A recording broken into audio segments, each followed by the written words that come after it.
I want to get back to the Chinese ambassador's speech today. We could unwrap what he had to say forever, especially his comments on Taiwan. I'd rather not use the word invasion when we talk about China and Taiwan. It's not an independent state. Taiwan is a province of the People's Republic of China.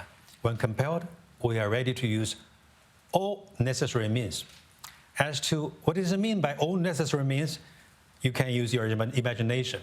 We will never allow Taiwan to be separated from China. Use your imagination. Cory, Penny Wong has received praise from Taiwan for standing up to China and rebuking their overreaction to Pelosi's visit. They have overreacted, and Taiwan has never been a province of China. They make up their own set of facts as they go along, don't they? Well, they do, and I think it was belled today, Chris, that you can't believe anything that the Chinese say in a public forum. What they do publicly and what they do privately are very, very different. But if you go back to the history of Taiwan, there were some Chinese raiders, I think, that went there in the 3rd century, and basically they enslaved a whole bunch of indigenous people or natives, as they were described, and repatriated them. So, you know, they're the rightful owners of it if you go with the current zeitgeist. It's also had the Japanese occupied and a whole range of other things. It's a fascinating history. Yeah. Yeah, the Dutch. But my point is this, that we have a problem right around the world where people seem intent on escalating conflicts. I think Penny Wong is absolutely right, and I never thought I'd say that. She's absolutely right in saying we need to de-escalate this before it gets to a point where we can't. And that's the concern. We should be doing that with all conflicts right around the world. But Peter Dutton's also right. We should never give up our sovereignty or stop defending our values or sticking up for Australia in the face of a bully. Michael, the ambassador also invoked a 1972 agreement which was the start of diplomatic relations between Australia and China. Have a listen.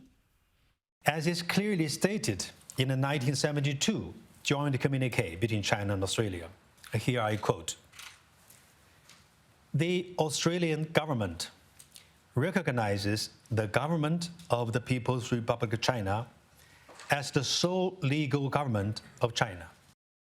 A 50-year agreement, Michael. Australia has certainly changed, China even more. Is the 1972 agreement even relevant? Well, the bureaucrats in foreign affairs will say it is.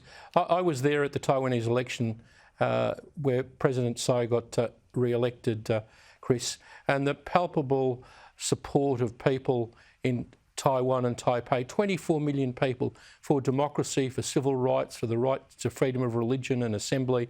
It's difficult to experience it if you're into an old democracy like Australia. But we can't sacrifice that 1972 agreement didn't say that we have to surrender the 24 million people of Taiwan to the Chinese communists. If they go, who will come to defend Australia? We're 24 million people in a bigger island further south, but that's the only difference. Very true. Who will come and defend us if we don't do something about any kind of invasion that occurs to them?